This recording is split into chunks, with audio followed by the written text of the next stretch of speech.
Welcome to the Veil of Truth, your gateway to uncovering hidden insights and illuminating mysteries. I'm thrilled you've joined our global community. Whether you're watching from a bustling city skyline or a quiet countryside, we're glad you're here. Globe showing Europe, Africa, so tell me, where are you tuning in from today? Chapter 1, An Invitation in Gold. Hercule Poirot had always maintained that a day should begin in order and end in harmony. This belief shaped everything from the impeccable crease of his trousers to the square alignment of the toast upon his breakfast plate.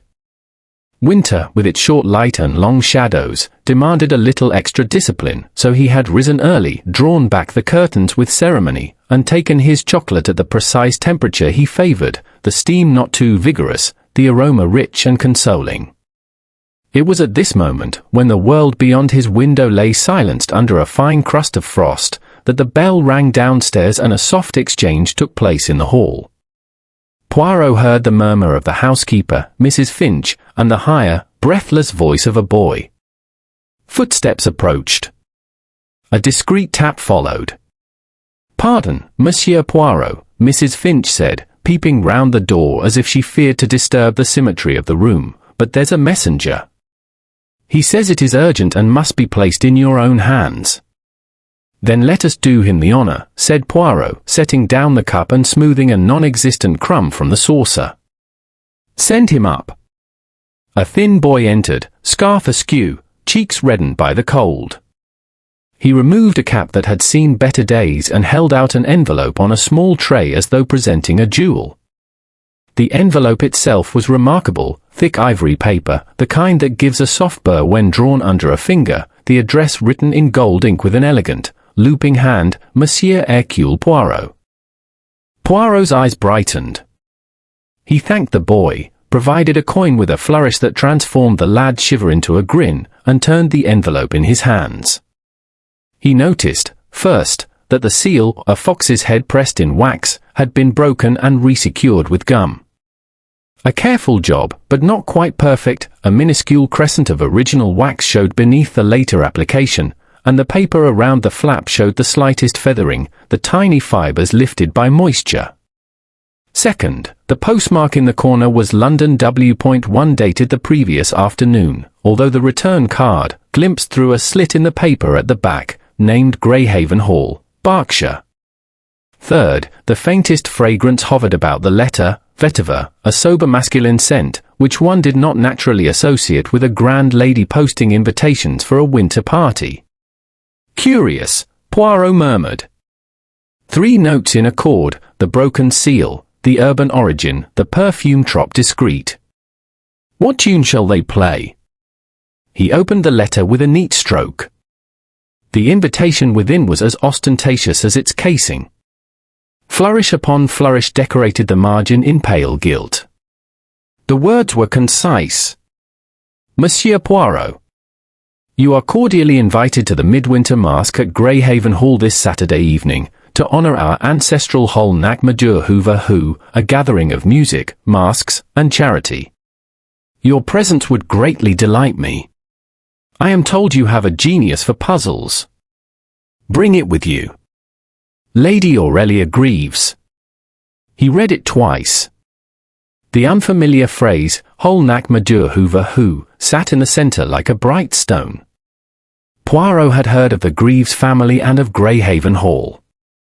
Timbered wings, a cold lake, paintings with more pedigree than charm.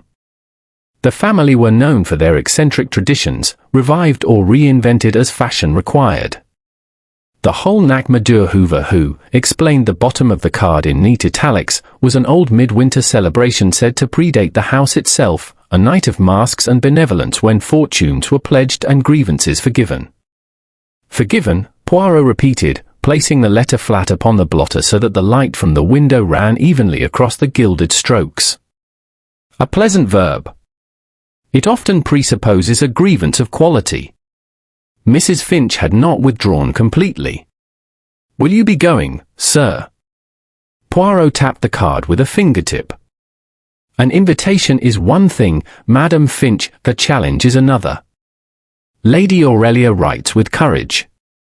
She promises, how do you say, fireworks.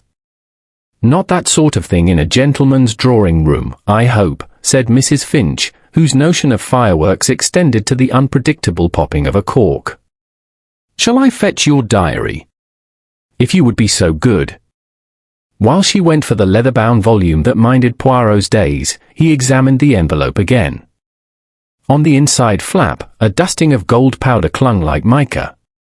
Some printers added it to fresh ink, a fashionable extravagance. It left on his thumb a tiny shimmer, easily missed. In the corner, almost concealed by the fold, a short thread glinted, fine and gold, worked through with a metallic twist. He plucked it free and set it on the paper's edge. So, my little friend, he said to the thread, you have strayed. From what garment, what hanging, what mask have you escaped? We shall see. He slipped the thread into a small glassine envelope he kept for such trifles as a philatelist keeps rare stamps. One never knows, with trifles. Mrs. Finch returned with the diary, and Poirot's pen, a gift from a grateful client who believed, perhaps correctly, that good ink encourages good outcomes, poised above Saturday. The page, already embellished with neat appointments, the barber shop at 10, a shoemaker at 2, for Poirot believed the moral life began with polished shoes, admitted the evening comfortably. You may write, he said, Greyhaven Hall, Midwinter Masque. Very good, sir. Shall I arrange the car? A car? Poirot's brow creased, then he smiled. No. We shall go by train to the local station. One learns much on a train that one does not learn in a car, which is too private, too enclosed.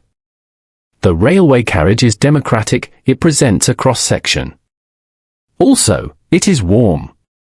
Mrs. Finch, who had never known a man to embrace a railway compartment as an instrument of knowledge, nodded gravely. And will you require anything special? Poirot glanced down. The gold ink, now dry, left a delicate sparkle upon the paper. I shall require, he said, the dinner suit, the patent leather shoes, the gloves, and a mask. Something plain, tasteful. We do not compete with the peacocks, we observe them. Once alone again, Poirot read the invitation a third time, listening to what it did not say. Lady Aurelia did not mention her nephew Edmund, though newspapers had, in recent months, printed stories about that gentleman's bold investments and bolder opinions. She did not say why she required Poirot's genius, only that she had been told of it and wished to see it in action. She did not speak of the guests, or of the games, or of the intention behind the charity. And yet there was, in the spacing of the lines and the urgency of the hand, a pressure, as if the writer had been assisted by someone standing just out of sight. The letters slanted slightly more as the lines descended the page, growing a fraction narrower toward the signature, a sign, as Poirot believed, of haste disguised as elegance. He rose and crossed to the window. The city moved very gently under its winter veil, a milkman's cart tracking narrow crescents in the frost, a newspaper boy with a sack like Father Christmas, a cat stepping with incredulous feet from dry doorstep to dry doorstep. Poirot's reflection, tidy and compact in the glass, looked back approvingly. He was not a man to indulge in presentiments, yet the letter had pricked him with a sort of pleasant apprehension. There is a smell, he would have said, to a case not yet born but already breathing. This one had it. At 11, a second messenger arrived, Greyhaven's own footman, in livery as sober as a banker's coat, bearing a supplementary card. Poirot noted the difference at once. The paper was the same, the seal identical, but the ink was black and the perfume absent. The postmark, too, was from the nearby village rather than London. Inside, a practical note stated that guests were asked to arrive by 8, that masks could be provided for those without, and that portions of the evening would honour the whole Hoover, an old and merry gathering at which mischief is proper up to the point of kindness. The phrase had a ring of rehearsed tradition about it, as if the hall's historian had composed it with one eye on posterity and the other on amusement. Poirot compared the two. The contrast pleased him. They were siblings raised in different houses, one dressed for the stage, one for the office. He placed them side by side and let his gaze move between them, left to right to left, as one might compare two portraits of the same subject by painters of differing temperament. Lady Aurelia, he said to the heir, or her secretary, wishes for smoothness. Someone else wishes for dazzle. Between smoothness and dazzle, one often finds a scratch. Before luncheon, he took a short walk to warm the limbs. In a stationer's window a display of seasonal cards gave him an idle thought. He stepped in, purchased a small bottle of gum arabic and a stick of sealing wax, and conversed with the proprietor about the difficulty of keeping gold ink from smudging. The proprietor, a man with a decorative cough, declared that one must dust the wet letters with very fine bronze powder. A trick we do for wedding invitations, he said, with a wink that suggested he had seen a good deal of humankind's attempts at ceremony. Back at home, Poirot examined once more the faint mica upon the envelope flap, the motes caught on the crease like tiny stars stranded at dawn. He held the card at an angle and saw, impressed very lightly in the paper beneath Lady Aurelia's signature, the ghost of a line written then erased. Only a few letters were discernible, say. He did not force them into a word, words have a way of coming when pressed too soon. He allowed himself a small, anticipatory smile. A party was a party, of course. But a party that asked a detective to bring his mind as well as his manners, that was something else. It suggested that merriment would be a veil and the true entertainment would occur beneath it. Very well, Poirot said aloud, setting his diary square and aligning the invitation upon it with almost ceremonial precision. We shall attend the Midwinter Masque of Greyhaven Hall. We shall observe the whole Hoover. We shall look with both eyes, and with the other also. He touched his temple. And if there is a little discord among the harmonies, we shall hear it. He rang for Mrs. Finch and requested, with satisfaction, that she bring up his travelling case. The snow outside, reluctant to melt, promised a crisp evening. Poirot imagined the long drive lined with lanterns, the press of masked figures, the glitter of gilt and glass. Somewhere in that glitter, he felt certain, a single thread, perhaps even a thread of gold, waited to be drawn. Chapter 2, The Masque in Moonlight. Greyhaven Hall stood in a valley like something from a picture book, tall chimneys, gables in tiers, windows aglow against the frost-black night. Poirot and Hastings arrived by carriage from the small station, the lamps casting ovals of gold that bounced upon the snowy lane. Overhead, the winter moon made a silver path across the frozen lawns. From within came the muted throb of music, violins in a lively measure, and the occasional rise of laughter, light and brittle as icicles. At the foot of the grand steps, liveried footmen waited to open doors and usher in guests. The air smelled faintly of pine boughs and wood smoke. Poirot adjusted his plain black domino mask, tied precisely to sit level, not a fraction awry. His dinner suit was immaculate, the patent leather shoes gleaming as though they had been polished between stations. Hastings, ever the sportsman, wore a mask shaped like a falcon's head, its beak catching the light. Rather splendid show, what? Hastings remarked as they alighted. Lady Aurelia's not one to do things by halves. None, said Poirot, stepping carefully onto the salt-scattered stone. She does them, perhaps, by doubles, the surface thing and the thing beneath. That is the impression I have. Inside, the great hall had been transformed into a world of colour and shadow.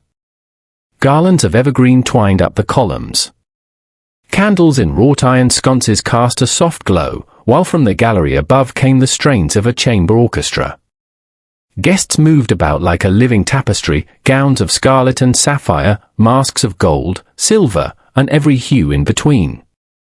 Some masks were delicate as lace, others were fantastical beasts with plumes and jewels. The mingled scents of perfume, mulled wine, and polished wood wrapped the senses. Lady Aurelia herself appeared from a knot of admirers. She wore a gown of deep green velvet, the bodice embroidered with silver thread in the shape of foxgloves, and upon her face a fox mask, the muzzle touched with gold. Her eyes, keen, assessing, shone behind it. "Monsieur Poirot, Captain Hastings," she said warmly, extending gloved hands. "Welcome to Greyhaven Hall. You must forgive me for plunging you straight into such a scene." "On the contrary, madam," Poirot said, bowing slightly, "it is a scene to delight the senses, and perhaps to sharpen them." Her eyes lingered upon him a heartbeat longer than courtesy required. "Yes, perhaps." She drew them toward the main salon, where a long buffet glittered with silver dishes and crystal bowls. Poirot allowed himself to be introduced to an assortment of guests: the lively Mrs. Winthrop, dressed as a harlequin, Mr. Lyle, a pale man in a raven mask whose gaze seemed always elsewhere, and a distinguished-looking couple dressed as Elizabethan nobility, who bowed gravely and drifted away almost at once. The musician struck up a waltz. Hastings, caught by Mrs. Winthrop's laughter, offered his arm and was drawn into the swirl of dancers. Poirot, preferring to observe, found a vantage near the French doors that opened onto the terrace. From here he could see both the length of the ballroom and, reflected in the glass, the soft gleam of the gardens beyond. He noticed details that did not seem to belong to the general gaiety. A harlequin mask, smaller than Mrs. Winthrop's and of cheaper make, lying abandoned beneath a side table. The man in the raven mask, lingering near the door to the library, his head turning slightly whenever certain guests passed. A maid carrying a folded piece of paper, slipping quietly out of the room toward the service passage, glancing over her shoulder. Poirot filed these observations away. Lady Aurelia reappeared beside him. "You are not dancing, monsieur." "I dance only with my eyes, madam. They are very light on their feet." She smiled faintly. "Then they will have much to see tonight. We keep the old tradition as faithfully as we can, the whole Nac Madur Hoover Who. It is a celebration of the midwinter turning, when debts are forgiven and alliances renewed." "A noble custom," said Poirot. "Forgiveness is admirable, though it does not always come easily." "Indeed. And not everyone here tonight is at peace with everyone else." She gave a tiny shrug. "But that is the nature of such gatherings. One invites both friend and rival, and hopes the masks will soften the sharp edges." "And do they?" Her eyes, bright behind the fox's face, met his. "Sometimes. Sometimes they only hide them." At 11:30, a ripple of anticipation went through the room. Guests began moving toward the French doors. Poirot heard the orchestra strike the first notes of a stately march. "It is time," Lady Aurelia said. The torchlit procession through the gardens.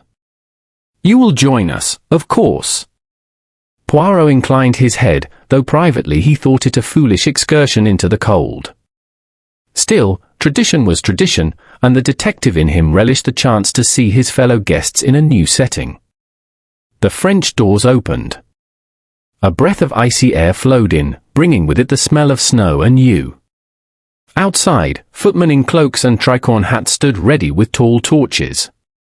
The flames crackled and spat, their light dancing upon the frost. The guests moved out in pairs and clusters, laughter puffing in clouds before them. Poirot, taking a place near the rear, glanced back into the hall one last time, and saw the raven-masked man slip away toward the library instead of joining the procession. He made a mental note, then turned his attention to the spectacle ahead. The line of torchbearers led the company along a gravel path that looped around the frozen ornamental pond. Shadows wavered on the snow, the music from the hall faded into the distance. At a bend in the path, Lady Aurelia called for a pause so the guests might admire the moonlit view of the hall's facade. Poirot, his breath misting before him, studied the arrangement of people, the harlequin laughing with a tall figure in a lion mask, Hastings stamping his feet to keep warm, the maid nowhere in sight. Then, sharp and sudden, a cry split the cold air. Not the high laughter of festivity, but a short, raw sound that made the company turn as one. A figure stumbled from the shadow of the yew trees, the golden embroidery of his cloak catching the torchlight. His mask was askew, one hand clawing at his chest. He staggered a few steps more, then collapsed into the snow. Several guests rushed forward. Lady Aurelia, pale beneath the fox mask, dropped to her knees beside him. Poirot, moving with surprising speed, crouched opposite her. The man's eyes were open but unseeing. His breath, if it had been there moments before, was gone. With a gentle hand, Poirot removed the mask, revealing a young, handsome face he had seen in newspapers, Edmund Greaves, Lady Aurelia's nephew. Around them, the guests murmured in shock.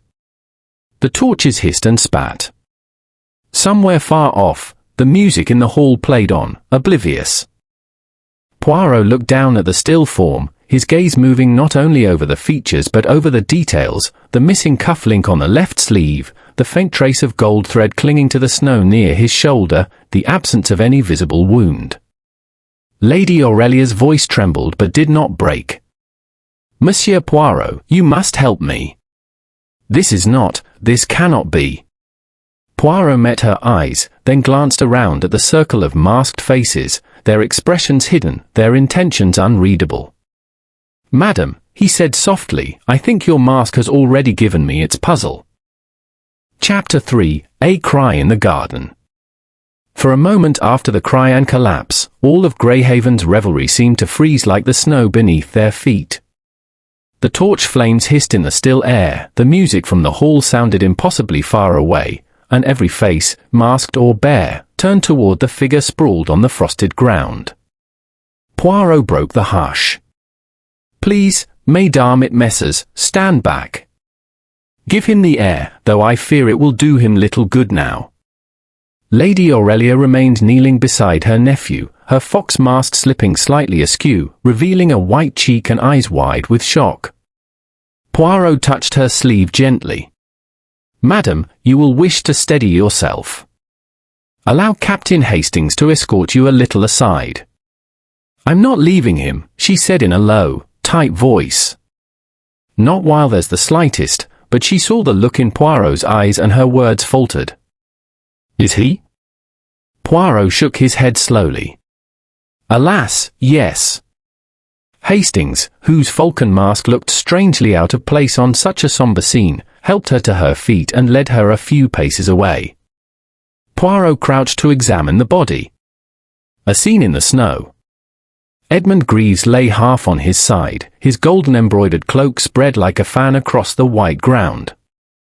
The embroidery was intricate, small foxes chasing hares along the hem, but Poirot's eyes were drawn elsewhere.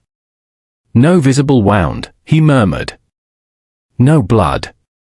The fall was sudden, yes, but from what?" He glanced at the hands, the right loosely clenched, the left slightly open, palm up. In that open palm, the skin showed faint traces of moisture, now crystallizing in the cold. His left sleeve was missing a cufflink. The absence seemed deliberate, there was no torn thread, no ragged cloth, as if it had been slipped out rather than ripped away. Poirot's gaze moved to the snow.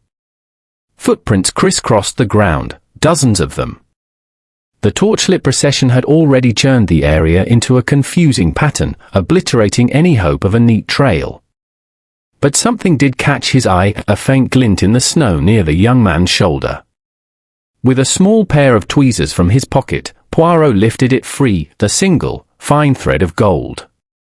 Not from the cloak, its embroidery thread was thicker and duller, but from something else entirely. Into his case it went, as carefully as if it were a diamond. The yew tree's witness. The body lay only a few paces from a large yew tree whose dark foliage blocked much of the moonlight. Poirot stepped closer, noting the way frost had formed differently here, on the outer branches, thick and white, on the inner, less so. A narrow bench stood beneath, the seat dusted with fresh snow except for one section where it had been brushed away. Two faint impressions remained there, as if someone had sat briefly, then risen in haste. He bent, examining the cleared patch. It was dry, a sign the snow had been brushed off before the frost settled. Whoever had done so had likely been waiting here for some time before the procession arrived. An assignation, perhaps, Poirot murmured. Or a watchful ambuscade. Return to the hall. When he rose, Poirot found a small knot of guests clustered nearby, their masks giving them an oddly animal quality in the torchlight: fox, hare, lion, dove. Their murmurs were urgent but indistinct. As soon as he approached, silence fell. Messrs, mesdames, he said gently, it will assist me if you could return to the hall for a short while. Warmth and calm are better for clear memories. There was hesitation, then movement. Hastings returned, his arms still lightly supporting Lady Aurelia. I've sent for Dr. Paxton, Hastings said. Local chapter lives in the village. Good. And also for the constable. Lady Aurelia nodded faintly. Yes. I thought it best. First statements. Back inside, the great hall's warmth and brightness seemed almost indecent after the garden's chill. The music had stopped, the guests had collected themselves into subdued groups. Servants moved quietly with trays of tea and brandy. Poirot asked Hastings to keep the doors watched so no one could leave without his knowledge. Then he began speaking quietly to individuals, one by one. Mrs. Winthrop, the harlequin. She claimed she had been dancing until just before the procession began, when she went in search of her wrap. She denied any quarrel with Edmund that evening, though she admitted to a slight misunderstanding earlier in the week over a mutual acquaintance's investment scheme. She said she had last seen Edmund talking to the man in the Raven Masque near the buffet. The Raven, Mr. Lyle. Lyle spoke in clipped tones. Yes, he had met Edmund in London on business. No, he had not been following him that evening, he had simply found the crowd stifling and had stepped toward the library for air. He claimed not to have joined the procession because he had been feeling unwell. The maid, pale and hesitant. She said Edmund had given her a folded paper earlier, instructing her to hide it and deliver it to Lady Aurelia before the night was over. But when she went to fetch it from the service hall, it was gone. She did not know who had taken it, she was sure she had left it tucked under a dishcloth in a pantry drawer. Each account left more questions than answers. And each, Poirot noticed, avoided mentioning certain moments, little silences where the truth might have been. The doctor's verdict. Dr. Paxton arrived at last, his cheeks red from the cold, his manner brisk. He examined the body in the library, Poirot at his side. No sign of injury, Paxton said. Pupils dilated.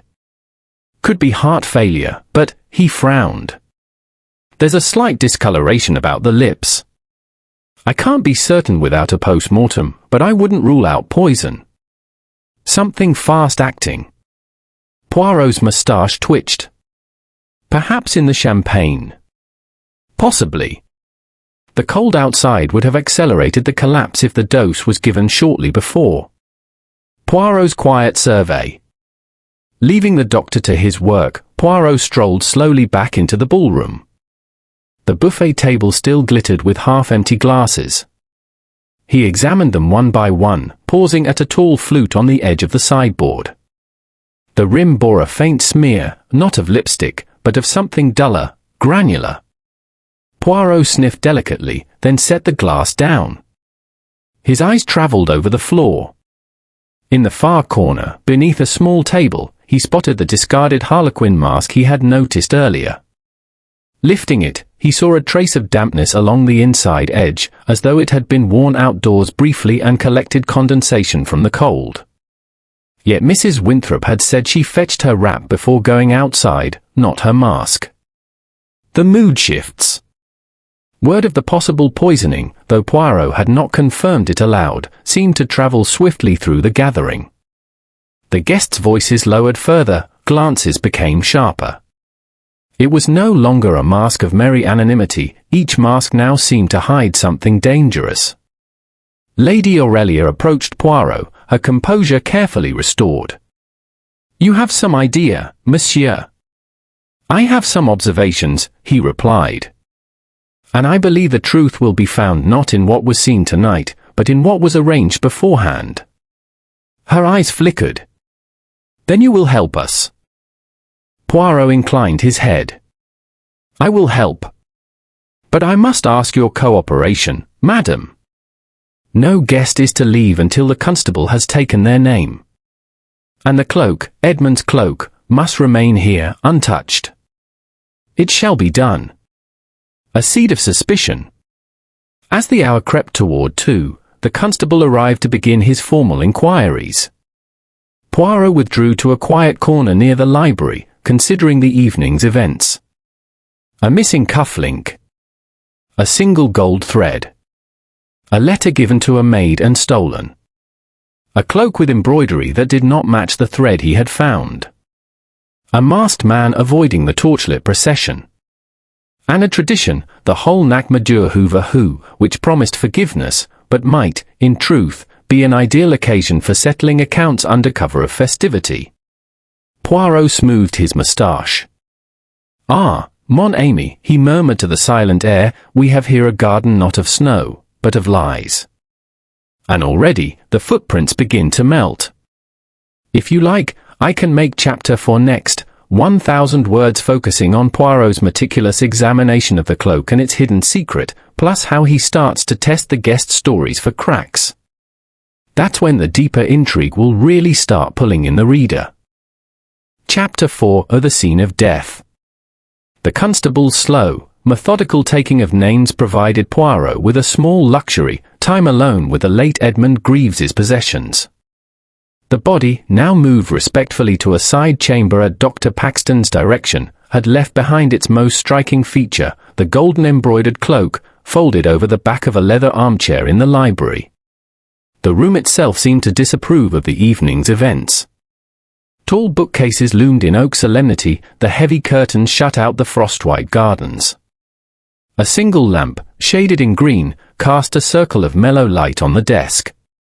The scent of cigar smoke lingered faintly, as if the room had been recently occupied by a man deep in thought. Poirot, alone except for the ticking of the mantel clock, began his work. The cloak in question. The garment was exquisite, tailored to Edmund's height, the velvet smooth as water under Poirot's fingertips. The embroidery along the hem and collar was not merely decorative, it told a little hunt in thread, foxes bounding through bracken, hares darting away, the occasional flash of gold that caught the lamplight. But Poirot's interest lay in the lining. With delicate fingers, he turned the cloak inside out, tracing each seam. Most were neat and uniform, except one, along the left side, where the stitch was slightly coarser and, to the trained eye, newer. He murmured, producing a small penknife. Carefully, he opened a short section of the seam. Between the layers of fabric, his fingertip encountered a stiff edge. With a soft rustle, he drew out a small stitched pouch, almost invisible in the lining's folds. Inside were 2 items, a playing card, the ace of spades, and a torn scrap of parchment with the letters Marlowe written in black ink. Poirot turned the card over. Its back was patterned in red and gold, slightly worn at the edges. The parchment bore the faintest trace of a fold, as though it had once been part of a longer letter. The handwriting was bold, decisive, the kind of hand that wastes no time. The ace of spades, Poirot reflected, is often the card of ill fortune, of death. But here, perhaps, it is the card of a message. And a Marlowe, is this a name? A place? Or a warning? He replaced the pouch exactly as he had found it and restitched the seam with thread from his own kit, a small courtesy to the truth, which must not be rushed into the light before its time. Traces in the snow. Leaving the library, Poirot asked Hastings to accompany him once more to the garden, where the torches still smouldered low and the snow reflected the cold starlight. The yew tree loomed dark and watchful, its bench exactly as before. Poirot stooped over the brushed section of the seat and inspected the surrounding ground. Beneath the churned snow from the guest's boots, he saw what he had hoped for, a faint impression of a heel, smaller than a man's, pointed like a woman's evening shoe. He crouched lower, his eyes narrowing. "Hastings, do you see? This is no accident. Someone waited here before the procession, sat, perhaps, for several minutes. And then, when the moment came..." Hastings frowned. "You think Edmund was meant to meet someone here?" Poirot straightened, brushing snow from his gloves. "Perhaps. Or perhaps he was brought here under some pretext. It would be an ideal place for a brief conversation, or the giving of something not meant to be seen by others." The library visitors. Back inside, Poirot quietly asked the constable for a list of anyone known to have been near the library during the evening. The names matched his earlier observations: Mrs. Winthrop in her harlequin costume, Mr. Lyle, the man in the raven mask, the maid who had been sent with the letter, and, curiously, one of Lady Aurelia's longtime footmen, who had claimed to be delivering fresh glasses. The overlap intrigued him. Both the maid and Mr. Lyle had admitted to brief encounters with Edmund that night. Mrs. Winthrop had denied seeing him after the early dances, yet her mask had been found discarded, slightly damp, suggesting otherwise. Lady Aurelia's confidence. Poirot sought Lady Aurelia in a small withdrawing room, where she sat near the fire, her mask removed. The warmth restored some color to her cheeks, but her eyes were shadowed. "You have questions," she said quietly. "Many, madam." "One, perhaps, you can answer at once. Was Edmund in some difficulty, financial, personal, in these past weeks?" Her expression hardened. "He was a young man of appetites, Monsieur Poirot. Investments, friends, amusements, all taken up with enthusiasm and often discarded the same way. He had enemies, though he would have called them rivals. And he had debts. Large debts." She hesitated. "Large enough to cause him embarrassment. But I thought tonight's gathering might be an occasion for him to make amends. By the custom of your whole Macmadure Hoover who?" She gave a faint smile. "Yes. It is a night for setting things right. At least, that is what it should be." Poirot inclined his head. "And the name Marlowe, does it mean anything to you?" Her eyes flickered. "There was a Mr. Charles Marlowe. He'd been vested with Edmund. It ended badly. I had not heard the name for months." Poirot stored the reaction carefully in his memory. Surprise, yes, but not ignorance. Guests in disguise. The guests, restless under the constable's watch, had begun to remove their masks. The unmasking was informal but revealing. The lion was revealed to be a minor baronet from Surrey, the dove, a cousin of Lady Aurelia's. The harlequin, Mrs. Winthrop, retained her bright laugh but watched the room with quick, darting glances. And the raven, Mr. Lyle, stood apart, speaking to no one, his dark suit and narrow tie making him seem out of place amid the velvets and silks. Poirot noted each expression, each flicker of unease when certain names were spoken. It was the smallest changes that told him the most. The maid's distress. Later, in the pantry, Poirot found the young maid sitting on a stool, wringing her hands. She jumped when he entered. "Monsieur, I swear I put the letter where I said. Under the dishcloth, in the second drawer. I was gone only minutes."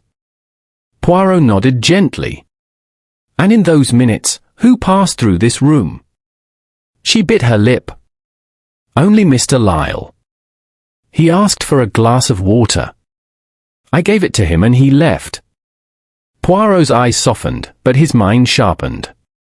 "You have been most helpful, mademoiselle. One last thing, did you see Edmund with anyone else near the kitchen tonight?" "Yes. Mrs. Winthrop. She came for champagne just before the procession. She looked in a hurry." A private reflection. Back in the library, Poirot stood by the window, looking out at the moonlit garden. The snow reflected the light so brightly that it seemed almost day. Somewhere beyond the trees, an owl called. The clues arranged themselves in his mind like pieces of a puzzle whose picture was still unclear. The cloak's hidden pouch, containing the ace of spades and the name Marlowe. The missing cuff link. The gold thread in the snow. The brushed bench beneath the yew. The stolen letter. The guest's shifting stories. Someone, Poirot knew, had used the mask's anonymity as both shield and weapon. And someone else, perhaps more than one, knew far more than they had admitted. A quiet resolution. As the constable closed the library doors for the night, Poirot's moustache curved in a small, private smile. "The stage is set, Hastings," he said quietly when his friend rejoined him. "The actors have taken their places. The masque is not yet over, though the music has stopped." "And what's the next step?" Hastings asked. Poirot's eyes twinkled. "Next, mon ami, we listen. People who wear masks often forget that their voices are unmasked. And sometimes, the truth slips out in the smallest remark." He glanced at the cloak draped over the armchair, its golden foxes still chasing their embroidered hairs, oblivious to the darkness that had fallen on their story. "If you want, I can make chapter 5 next, 1,000 words focusing on Poirot's subtle interrogations, introducing more red herrings, and starting to weave the suspect's motives into an increasingly tangled knot. This is where the mystery's complexity will really deepen." Chapter 5: Masks and Lies. By morning, the snow outside Greyhaven Hall lay unmarked again, a clean page over which the previous night's footsteps had been erased by wind. Inside, however, the air was thick with what remained unsaid. The guests had been lodged in various rooms overnight at Lady Aurelia's request, or, more accurately, at Poirot's insistence. The constable had returned to his station, promising to send word to Scotland Yard, but Poirot was not inclined to wait for official assistance. Hastings found him in the breakfast room, immaculate as ever, sipping chocolate as though this were any other country house weekend. "You're taking it very calmly, Poirot," Hastings said, sitting down with a plate of eggs. "We've a house full of suspects, any one of whom could have slipped poison into Greaves's drink, and you're having a continental breakfast." Poirot dabbed his lips delicately with a napkin. "Mon ami, I am not calm, I am composed. There is a difference. A mind must be composed to observe clearly. Have you decided who did it?" Poirot's eyes twinkled. "Ah, that is the question we are here to answer. But first, we shall speak again to our fellow guests. The masque is over, yet the masks remain, only now they are invisible. Mrs. Winthrop, the Harlequin." Poirot found Mrs. Winthrop in the morning room, dressed in tweed and sipping coffee. Her Harlequin mask lay on the table beside her, as if it were a pet she had set down for a nap. "Ah, madam," Poirot began, "last night you mentioned a misunderstanding with the late Mr. Greaves. Will you tell me more?" She gave a breezy laugh. "Oh, it was nothing. He recommended a venture to me, a sort of art investment. Turned out to be less sound than advertised." "Less sound, or fraudulent?" Her eyes narrowed a fraction. "Perhaps both. I lost a little money. I wasn't the only one. But really, Monsieur Poirot, I hardly think that a reason for murder." Poirot inclined his head. "No, perhaps not. And yet, one must consider, if a man makes many such enemies, sooner or later one may prove impatient." She took a sip of coffee, but her fingers tightened slightly on the cup. "Mr. Lyle, the Raven." Poirot's next visit was to the library, where Mr. Lyle stood by the window, hands in his pockets, watching the frosted gardens. "Monsieur Lyle," Poirot said softly, "you told me you did not join the procession because you were unwell. May I ask, were you also unwell when you visited the pantry and spoke with the maid?" Lyle turned sharply. What maid? Poirot's moustache twitched. The one to whom Edmund entrusted a letter. She says you came in, asked for water. It would have been easy, in such a moment, to take something from the drawer. Lyle's jaw tightened. If I had wanted to take a letter, I wouldn't need to steal it like a servant boy. And yes, I knew about Edmund's schemes. I'd come here to settle matters privately. But poisoning? That's not my way. Poirot nodded thoughtfully. Perhaps not. But one must not dismiss an opportunity simply because it is untidy. The maid. In the servants' hall, the young maid sat folding napkins, her eyes downcast. Poirot took a seat opposite her. You told me the letter was missing. Did you see anyone else near the pantry? She hesitated. Only Mrs. Winthrop, just before the procession. She asked for champagne. I gave her a glass from the tray, but she seemed in a hurry. I didn't think about it until later. And the letter, do you know what it contained? No, sir. But Mr. Grieve seemed worried. He said it was important Lady Aurelia got it tonight. Poirot gave a small nod. You have been most helpful. Continue to think, mademoiselle, sometimes the smallest memory is the key. A game of contradictions. By midday, Poirot had gathered the threads of his morning's conversations. Each one carried a small contradiction. Mrs. Winthrop claimed she had no cause to harm Edmund, yet admitted to losing money to him. Mr. Lyle denied taking the letter, but admitted to coming with grievances. The maid placed both Mrs. Winthrop and Lyle in positions where they might have had access to the stolen note.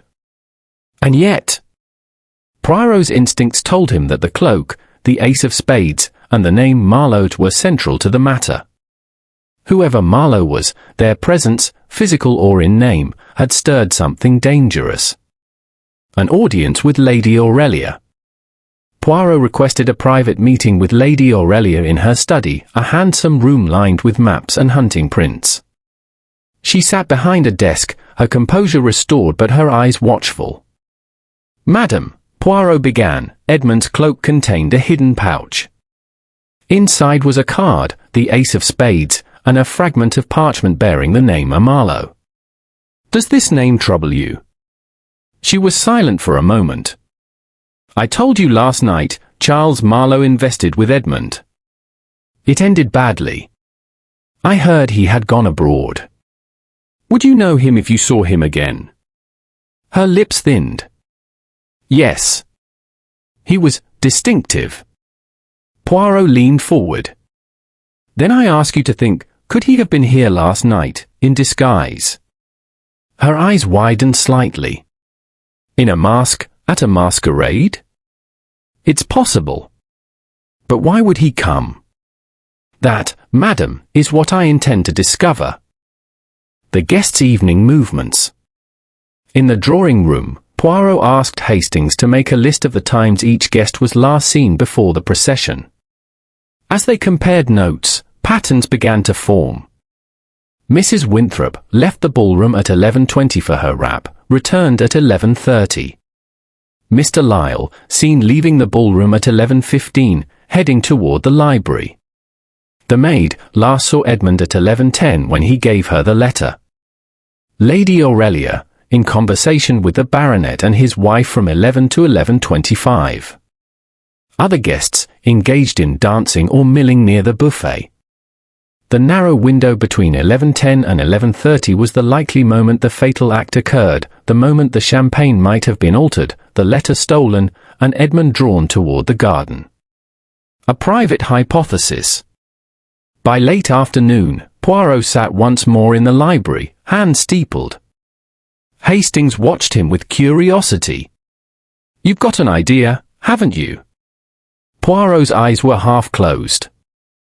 I have the outline of one. Consider, Hastings, a man with enemies, attending a night of forgiveness, a cloak with a secret pouch, the letter meant for his aunt but intercepted, a guest, or guests, moving about in those 20 minutes before the procession. And above all, the presence of a name from the past, a name perhaps hidden behind a mask. You mean Marlowe? Poirot opened his eyes and smiled faintly. Exactly. A subtle test. That evening, before dinner, Poirot suggested a small game to lighten the mood. Each guest was invited to write down a single word on a slip of paper, any word they chose, which would be folded and placed into a hat. Poirot, with apparent levity, promised to guess who had written which. But among the slips, one caught his attention immediately. The handwriting matched that on the fragment in the cloak. The word written was lace. Poirot concealed his satisfaction, pocketed the slip, and allowed the game to continue without revealing his interest. Closing the day. Later, alone, Poirot compared the slip to the parchment. The hand was the same, confident, slanting slightly forward. Whoever had written race was also the one who had once written Marlowe. He placed the slip carefully into his case. The next step, he knew, would be to confirm his suspicion, and perhaps set a little trap. For now, the house settled into uneasy quiet, the guests retreating to their rooms under the polite fiction of rest. Outside, the snow began to fall again, soft and soundless, as if the world itself wished to cover what had been done.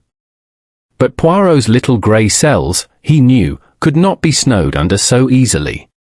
If you want, I can write chapter 6 next, 1,000 words, where Poirot uncovers the deeper meaning of the cloak's contents, sets his trap, and inches closer to unmasking Marlowe while the suspects begin to turn on one another. Chapter 6, The Cloak's Secret. The snow had fallen thickly in the night, muffling the sounds of the house. By morning, Greyhaven Hall stood like a great white ship adrift in a silent sea. Inside, the atmosphere was anything but tranquil.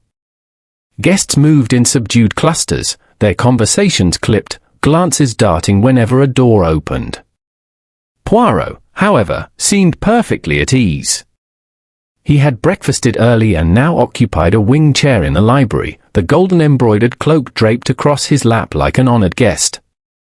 His fingers moved with delicate precision as he examined the scenes for a second time, tracing each stitch as though reading Braille. The second discovery. The hidden pouch that had yielded the ace of spades and the fragment of parchment still intrigued him. But Poirot had a habit of asking himself, if I had hidden something once, why not hide something twice? His fingers found a slight irregularity at the hem. With a small, sharp blade, he opened 3 stitches and drew forth a second pouch, this one no larger than a postage stamp. Inside was a sliver of folded paper. Unfolded, it revealed a hastily scrawled list of numbers and letters. 12L, 3K, 14S, W. Not much to look at, but Poirot studied it as if it were the Rosetta Stone. The handwriting was different from the parchment fragment. This was smaller, cramped, almost furtive. Hastings, entering at that moment, tilted his head. What do you make of it? Locker numbers? Perhaps, mon ami. Or room numbers. Or coordinates on some plan. Poirot's eyes gleamed. It is the W that is the key. We must learn what here at Greyhaven begins with W, and could be the hiding place for something worth concealing.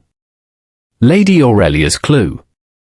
Lady Aurelia, when asked about the cloak's origins, sat with perfect posture in her study. It was commissioned in Italy, she said. Edmund ordered it for the masque. I suppose he thought it theatrical. The embroidery was his own design. And the pouches sewn into the lining. Her brow furrowed. Pouches? I knew nothing of that. Poirot watched her carefully. Her surprise seemed genuine. And the letters and numbers. She shook her head.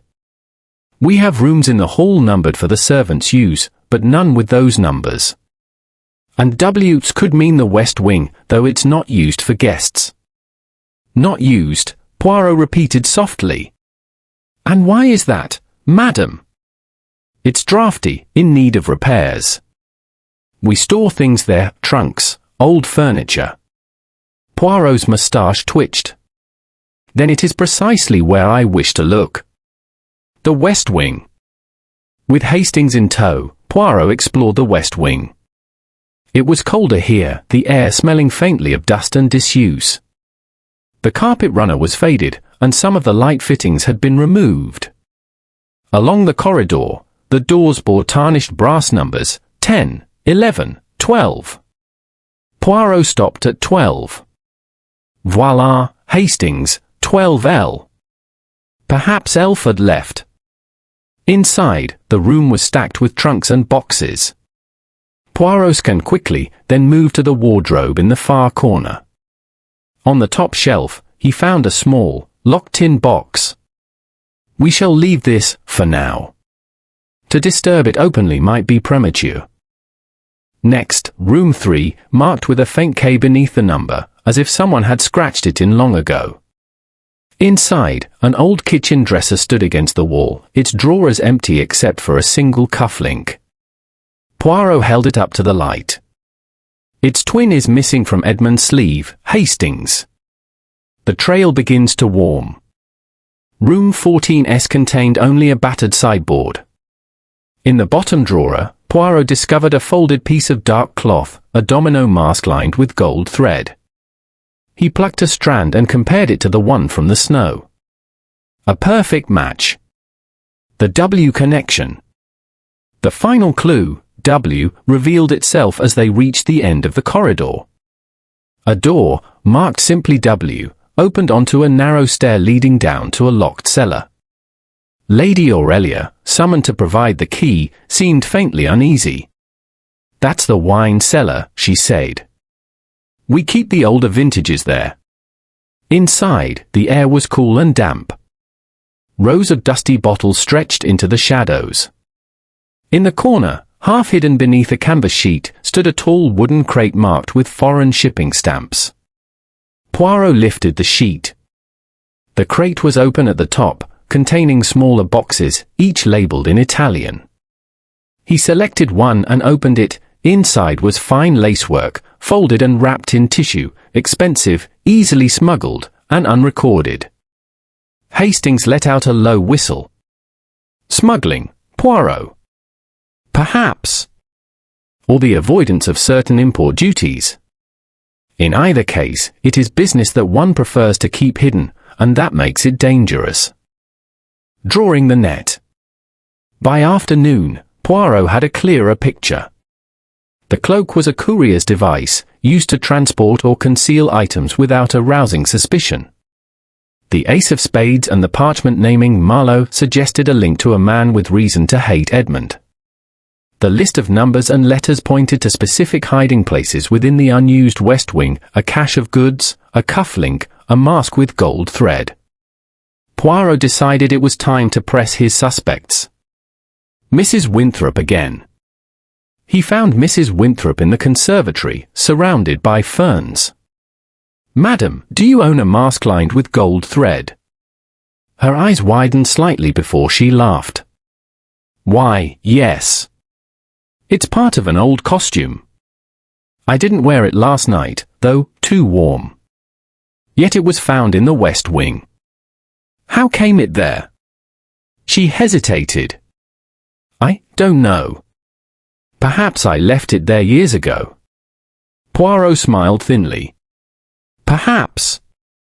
Or perhaps you left it there last night after meeting Edmund." She stiffened. "If you're implying—" "I imply nothing, madam. I merely observe." Mr. Lyle's turn. Mr. Lyle was in the billiard room, practicing his shot. Poirot admired the form, then said, "You have been to Italy, I think." Lyle's cue paused.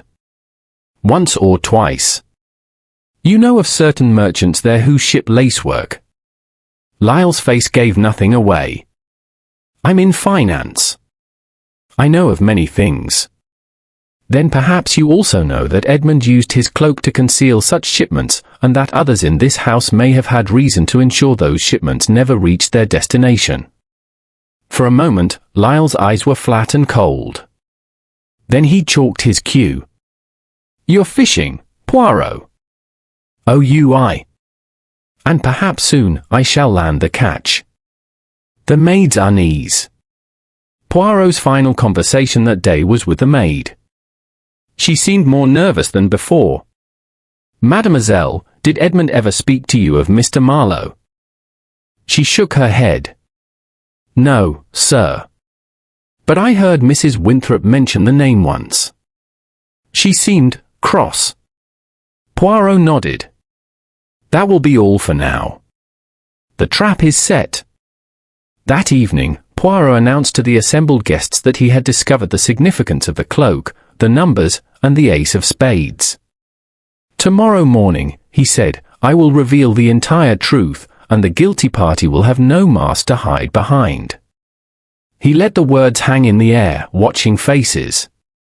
Mrs. Winthrop's gaze flickered toward Mr. Lyle. Lyle's jaw tightened. Lady Aurelia's hands gripped her chair. Poirot smiled to himself. The net was drawing in, and by morning, the threads, golden or otherwise, would bind the killer tight. Chapter 7: A Trap in the Ballroom. Morning broke with pale winter sunlight filtering through the high windows of Greyhaven Hall. The fresh snow outside glistened, but inside the house, the guests moved like figures in a chess match, each step calculated, each word weighed. The knowledge that Poirot would soon reveal the entire truth hung in the air like frost, and with it came unease. Poirot, meanwhile, spent the morning wandering at leisure, or so it seemed.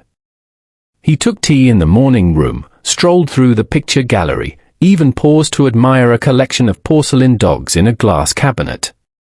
But all the while, his eyes missed nothing. Hastings, following at a discreet distance, noticed how his friend's gaze lingered on doorways, on the shifting groups of conversation, on the smallest gestures when certain names were mentioned. It was near midday when Poirot asked Lady Aurelia for the use of the ballroom. An invitation to amusement. The great room was still dressed in the remnants of the masque, garlands of evergreen, lanterns dangling from the rafters, the parquet floor gleaming. Poirot requested that all guests gather there after luncheon for the little game. Hastings raised an eyebrow. A game? Poirot's moustache twitched. Oh, mon ami. People who believe themselves to be at play reveal much that they would guard in solemnity. And, of course, our murderer must be encouraged to think that I have only a suspicion, not certainty. The mock unmasking. At 2 o'clock, the guests assembled. Some wore the same clothes as the previous day, others had returned to their travel finery, as though ready to leave the moment Poirot finished. The golden light of afternoon spilled across their faces, stripping away the flattering shadows of candlelight. Poirot stood at the center of the room, immaculate as ever. Mesdames et messieurs, last night I promised you an entertainment before the conclusion of my inquiries. It is simple, each of you will, in turn, don a mask and remove it again, a mock unmasking, as we might call it. I will ask a question, you will answer it. Nothing too serious, but I assure you, even the smallest thing may be instructive. A ripple of nervous laughter went around the room. The footman brought in a tray with a selection of masks, plain black dominoes, harlequins, half-masks of gold or silver. Poirot invited them to choose at random. Observations begin. Mrs. Winthrop went first, selecting a black half-mask. Poirot asked her what her favorite card in a deck was. The Queen of Hearts, she said without hesitation, removing the mask. Poirot inclined his head politely. Mr. Lyle followed, choosing a gold domino mask. Poirot asked the same question. The ace of spades, he replied, almost with a challenge in his tone. Poirot noted the faintest flicker of satisfaction in the man's eyes, and the quick glance Mrs. Winthrop shot him. Lady Aurelia's turn came. She chose a silver mask and answered the King of Clubs with a faint smile. One by one, each guest played their part. Poirot's questions varied, a favorite flower, a preferred season, a memorable journey, but when the maid's turn came, he returned to his earlier theme. Your favorite card, mademoiselle. The 10 of diamonds, she said after a pause. Poirot nodded as if the choice meant nothing, though his mind was busy turning the answer over. Pressure mounts. As the game went on, Poirot began introducing small variations, asking two people the same question in quick succession, or repeating a question to someone who had already answered, to see if they gave the same reply. Mr. Lyle, when asked again about his favorite card, repeated Ace of Spades with a hint of defiance. Mrs. Winthrop, asked a second time, said Queen of Hearts, but her tone was less certain, her eyes darting toward Lyle once more. Poirot saw it all, the micro-glances, the tightening of shoulders, the subtle shifts in stance. They told him as much as words. The crucial slip. Finally, Poirot addressed the group at large. One last round, Miss Amos. This time, I wish you to answer not with your lips, but with your hand. I will name an object, you will mime how you hold it. He turned to Mr. Lyle. A playing card. Lyle mimed holding it between thumb and forefinger, but in the very motion, he curled his hand inwards, as one might to conceal a mark or a note on the back. Poirot's eyes lit briefly. He turned to Mrs. Winthrop. A glass of champagne. She mimed lifting it, but, unlike the others, her thumb rested on the inside of the rim, precisely where Poirot remembered the smear of residue he had found the previous night. The two gestures, small and instinctive, confirmed for Poirot what his little grey cells had already suspected: here were partners, conscious or unconscious, in Edmund's last moments. Closing the game. The mock unmasking ended to polite applause, though the guests' smiles were strained. Poirot thanked them and suggested they rest before dinner. The moment they had gone, Hastings rounded on him. Well? What was all that about? Poirot tapped his temple. You observed, mon ami, but you did not see. The hands, Hastings. They betray what the mouth denies. M. Lyle shows he is accustomed to conceal something written, like the word on our slip of paper. Mme Winthrop grips the champagne glass in such a way as to deposit, or receive, a small quantity of powder or liquid. Together, they are most instructive. A quiet conversation with Lady Aurelia. Later, Poirot found Lady Aurelia in her study, gazing out at the snow. Madam, if I were to tell you that the man calling himself Mr. Lyle is in fact Charles Marlowe, would that surprise you? She turned slowly. It would confirm a suspicion I have harbored since last night. His manner, his eyes. I thought perhaps I was imagining it. And Mrs. Winthrop. She has been a friend, though not a close one. I did not know she knew Marlowe. Ah, said Poirot softly, they know each other very well. The stage is set. That evening, Poirot sent a discreet note to the constable, asking him to be present in the library at 9 o'clock. He also instructed Hastings to ensure that all guests were gathered there on time. Hastings eyed him suspiciously. You're going to tell them tonight? Poirot smiled. Mais oui. The snow may cover many things, but not this. And I believe our killer, or killers, have already begun to fear that the next snowfall will bury them completely. A moment of reflection. Alone in the library before the gathering, Poirot stood by the window, watching the snowflakes drift past the glass. The golden-embroidered cloak lay folded on the desk, its foxes forever chasing their hares. Nearby, the slip of paper with haste written in Marlowe's hand rested beside the cufflink and the gold thread mask. Each was a small thing, unremarkable on its own. But together, they formed a chain, and chains, Poirot thought, can bind as surely as ropes. When the mantel clock chimed the hour, he took one last glance at the garden, then turned toward the door. The players were assembled, the final act of the masque was about to begin. Chapter 8, The Little Grey Cells Speak. The library of Greyhaven Hall was warm with firelight, but the air held the keen chill of anticipation. Every guest was present, seated or standing in a loose semicircle. The constable, a solid figure in his greatcoat, stood by the door. Hastings leaned against the mantelpiece, his falcon-like gaze shifting between Poirot and the assembled company. Poirot, perfectly composed, stood in the centre. Before him on the desk lay the cloak, the ace of spades, the parchment with immaculate, the slip of paper marked ace, the gold thread mask, the cuff link, and the scrap of numbers, 12L, 3K, 14S, W. They gleamed like trophies, or evidence. The curtain rises. Mesdames et messieurs, Poirot began, you have been most patient. I will not keep you long. Last night, Monsieur Edmund Greaves was killed, poisoned, I believe, with a tincture of digitalis slipped into his champagne moments before the torchlit procession. He paused, letting the words settle. From the beginning, the clues were curious. A missing cufflink. A gold thread in the snow. A cloak with secret pouches. A stolen letter. And, most importantly, a fragment bearing the name Marlowe. His gaze moved to the man standing apart from the others. Monsieur Lyle, your true name is Charles Marlowe, is it not? Lyle's jaw tightened, but he said nothing. Marlowe's motive. You had reason to hate Edmund Greaves, Poirot continued. In business, he betrayed you, cost you a fortune, and, I suspect, attempted to ruin your reputation.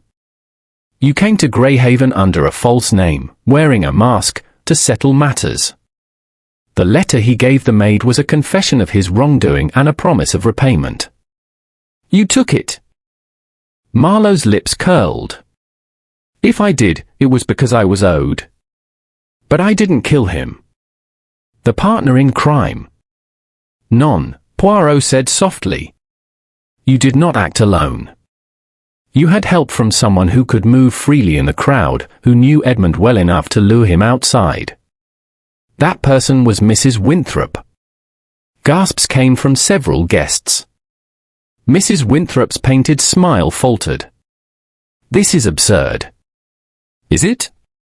You admitted Edmund deceived you in an investment.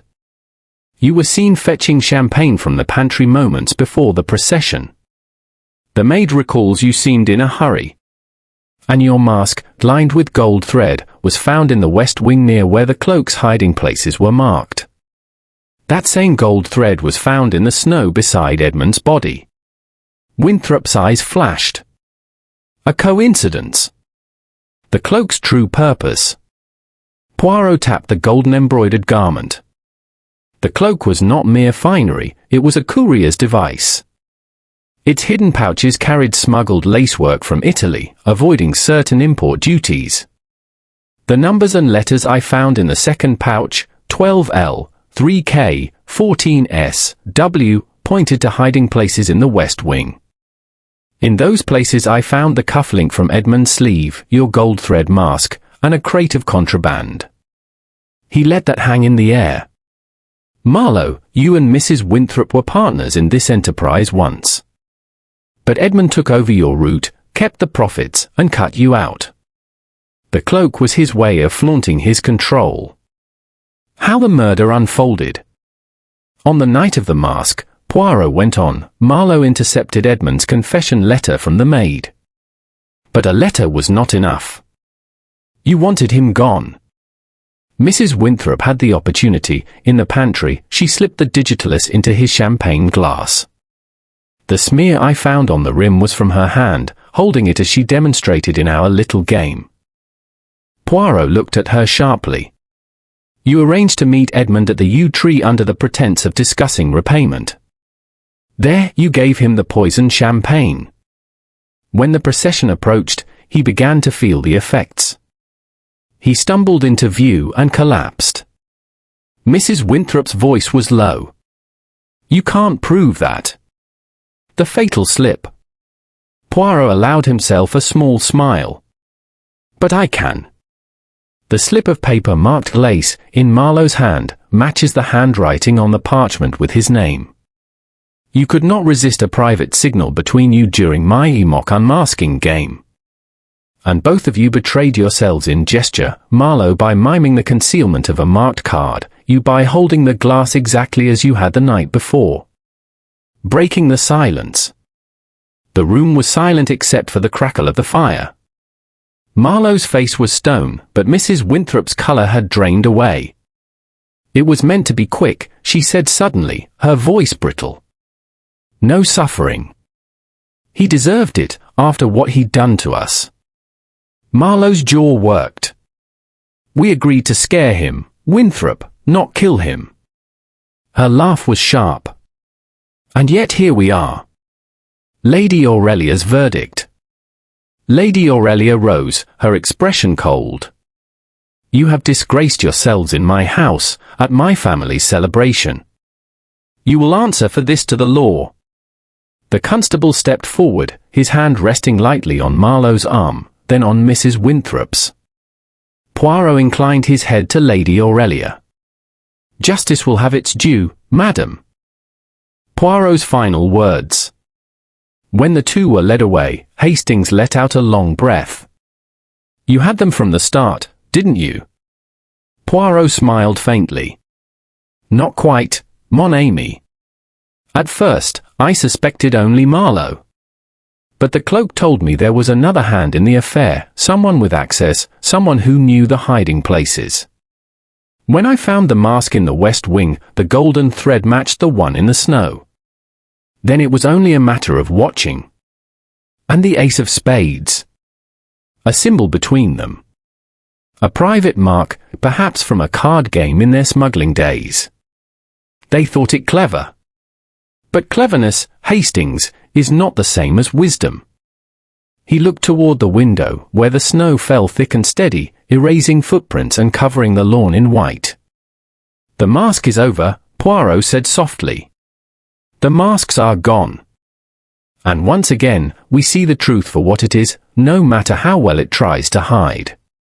The guests dispersed quietly, the festivities of the whole Nakmadure Hoover ending not with the forgiveness it promised, but with the sober reckoning it had brought. In the stillness of the library, the golden foxes on the cloak seemed almost to move in the firelight, forever chasing their embroidered hairs, a hunt without end, like the human pursuit of gain, and the cost it so often demands.